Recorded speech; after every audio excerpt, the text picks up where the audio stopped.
आज के किस स्टडीज के इस लेक्चर में बात होगी पति और उसके परिवार के लोगों के अधिकारों की, जो कि कानूनी तौर पर उनको अधिकार मिले हुए हैं। आज ऐसे में 10 अधिकार गिनाने वाला हूं।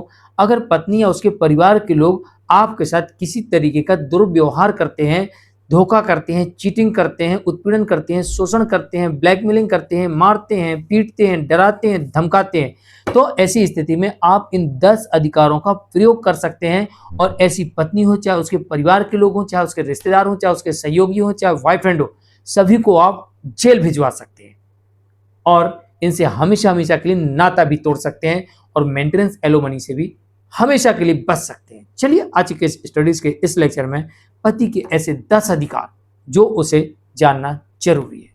जय जनेन्द्र, हूं क्रिश्चियन। वीडियो को लाइक और शेयर कर दिए और इस तरह के जजमेंट्स या अन्य किसी जानकारी के लिए दिए गए नंबर पर आप हमें संपर्क कर सकते हैं। चलिए शुरुआत करते हैं। नंबर 1, पत्नी ससुराल वालों को परेशान करे, उसके घर वाले ससुराल वालों को परेशान करें, उनका उत्पीड़न करें, शोषण करें या उनके साथ मारपीट करें या उनके घर में घुसें या तोड़फोड़ करें या घर पर कब्जा करें, तो ऐसी स्थिति में पति और पति के परिवार के लोग इन सभी के ऊपर मामला दर्ज करवा सकते हैं और इसमें जो कोई ऐसा करेगा उसे कोर्ट जेल भेज देगी और जुर्माना लगा देगी। बीएनएस की तमाम धाराओं में ऐसे प्रावधान देखने को मिलते हैं। साथ ही डोमेस्टिक वायलेंस एक्ट के अंतर्गत महिलाओं को भी ऐसे प्रावधान देखने को मिलते हैं। साथ ही बुजुर्गों के लिए भी सीनियर सिटीजन एक्ट भी है। तो ऐसे में पत्नी सहित उसके परिवार के लोगों पर, जो सहयोगी, सभी के ऊपर, बॉयफ्रेंड के ऊपर एक नहीं कई केस दर्ज हो सकते हैं, कई धाराओं में, कई एक्ट में। तो पत्नी और उसके परिवार वालों को इस बात का ध्यान रखना है कि बिना वजह उन्हें परेशान नहीं करना, बिना वजह उनका उत्पीड़न शोषण नहीं करना, ब्लैकमेलिंग नहीं करना, मारपीट नहीं करना, तोड़फोड़ नहीं करना। अगर किया तो फिर पति और उसके परिवार के लोगों के पास भी अधिकार मौजूद है। नंबर 2, बिना सबूत अगर पत्नी स्त्री धन की डिमांड करे और पति ये कहे कि भाई वो तो ले गई थी, मेरा भी ले गई, ज्यादा है तो आओ मेरे घर में चेक कर लो, मिल जाए तो ले जाओ, तो फिर ऐसी स्थिति में पत्नी को सबूत देना पड़ेगा, अन्यथा बिना सबूत के पत्नी को स्त्री धन मिलना संभव ही नहीं है। नंबर 3,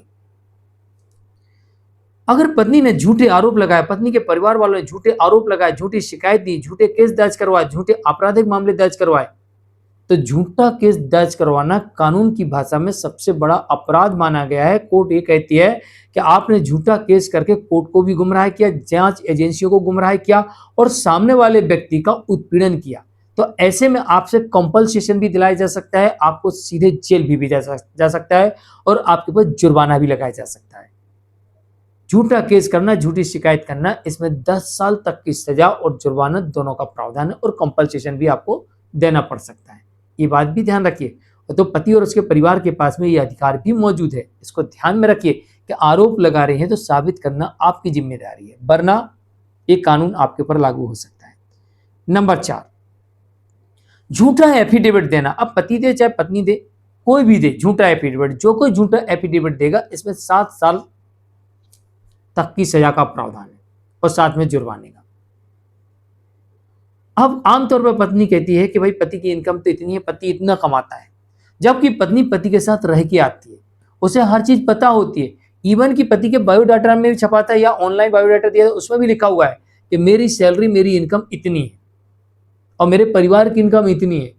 तो भाई परिवार की इनकम जोड़ के पत्नी पति की इनकम क्यों बता रही? इसलिए बता रही है कि कोर्ट को गुमराह करके ज्यादा भरण पोषण लेने के चक्कर में, ज्यादा एलोमनी लेने के चक्कर में। तो आप इस झूठे एफिडेविट के आधार पर, सिर्फ सैलरी गलत बताने पर, पति की इनकम गलत बताने पर झूठा एफिडेविट दिया है, तो इसके आधार पर पत्नी को जेल हो सकती है। और पति भी अगर ऐसा करता है, झूठा एफिडेविट देता है, तो उससे भी जेल हो सकती है। तो झूठा एफिडेविट देना, फैब्रिकेटेड सबूत देना बहुत बड़ा अपराध है, इसमें सजा और जुर्माना दोनों का प्रावधान है। नंबर 5, अडल्ट्री पकड़ी जाए। अगर पति की अडल्ट्री पकड़ी जाती है तो पत्नी को तमाम अधिकार मिल जाते हैं। आप सबको पता है पत्नी डोमेस्टिक वायलेंस का केस कर देती है, दहेज उत्पीड़न का केस कर देती है, उत्पीड़न का केस कर देती है, मेंटेनेंस केस कर देती है और तलाक भी कर देती है और पत्नी को अच्छा खासा पैसा भी मिल जाता है और साथ में पति और उसके परिवार को सजा हो सकती है। लेकिन जहां पर पत्नी अडल्ट्री में, वहां पर पति के पास भी कुछ अधिकार है। पति ऐसी पत्नी से डिवोर्स ले सकता है, पत्नी के द्वारा लगाए गए जो आरोप है उन्हें वो साबित नहीं कर पाई तो सारे केस पत्नी हार जाएगी। ऊपर से पति कॉम्पनसेशन मांग सकता है, और अगर पति बेरोजगार है, पत्नी कमा रही है, पति से ज्यादा कमा रही है, तो पति मेंटेनेंस भी मांग सकता है। साथ ही जिस व्यक्ति के साथ में अडल्ट्री में है उसके ऊपर भी केस फाइल हो सकता है, और उसे डिवोर्स के केस में भी आना पड़ सकता है, और उसे कॉम्पनसेशन भी लिया जा सकता है। ये कार्रवाई भी यहां पर हो सकती है। नंबर 6, अगर पत्नी का बॉयफ्रेंड है तो उसे 2 केस में पार्टी बनाया जा सकता है, एक डिवोर्स के केस में, दूसरे कॉम्पनसेशन के केस में, मानहानि के केस में। यानी कंपनसेशन भी लिया जा सकता है उससे, और साथ भी उसे पार्टी बनाया जा सकता है। इसी प्रकार से अगर पति की गर्लफ्रेंड है तो उसके ऊपर भी इसी तरीके से मामला दोनों 2 केस चलेंगे। नंबर 7, गंभीर आरोप लगा रहे हैं तो सबूत चाहिए। याद रखिए, गंभीर आरोप लगाना, सबूत देना पड़ेगा। बिना सबूत के गंभीर आरोप नहीं चलेगा, तो गंभीर आरोप देना, सबूत देना पड़ेगा, वरना आपके जो आरोप हैं वो आपके विरोधी मेंटल क्रूरल्टी में कन्वर्ट हो जाएंगे। ये ध्यान रखिएगा। गंभीर आरोप लगाए तो सबूत दीजिए, सबूत नहीं दे पाए तो सामने वाला व्यक्ति कहेगा साहब ये तो मेरे साथ मेंटल क्रूरल्टी कर रही, झूठे आरोप लगा के मुझे बदनाम कर रही, बर्बाद कर रही, मानसिक प्रताड़ित कर रही, अपमानित कर रही, समाज में छवि खराब कर रही। तो ऐसे में आपके प्रति ही ये आरोप चला जाएगा।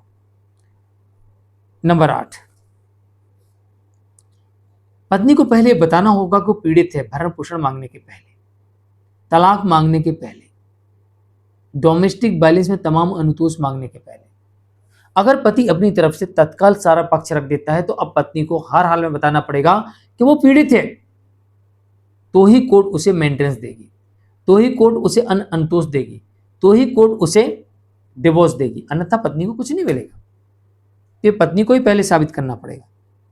नंबर 9, अगर पत्नी पढ़ी लिखी और स्वस्थ है और बिना किसी कारण से अलग रह रही है तो फिर कोर्ट ऐसे मामलों में कहती है कि पत्नी स्वस्थ है, पढ़ी लिखी, बिना किसी कारण के अलग रह रही है तो उसे कोई भरण पोषण देने की आवश्यकता नहीं है। वो सक्षम है, खुद के लिए कमा सकती है, पति के ऊपर अतिरिक्त भार नहीं डाल सकती। अगर पति कितना भी कमाता है वो उसकी प्रॉपर्टी है, वो आपकी नहीं है। लेकिन आप पहली बात तो बिना किसी कारण के अलग रह रही, दूसरी बात आप कमाने में सक्षम है, तो ऐसी पत्नी को भरण पोषण देने से कोर्ट इनकार कर देती है।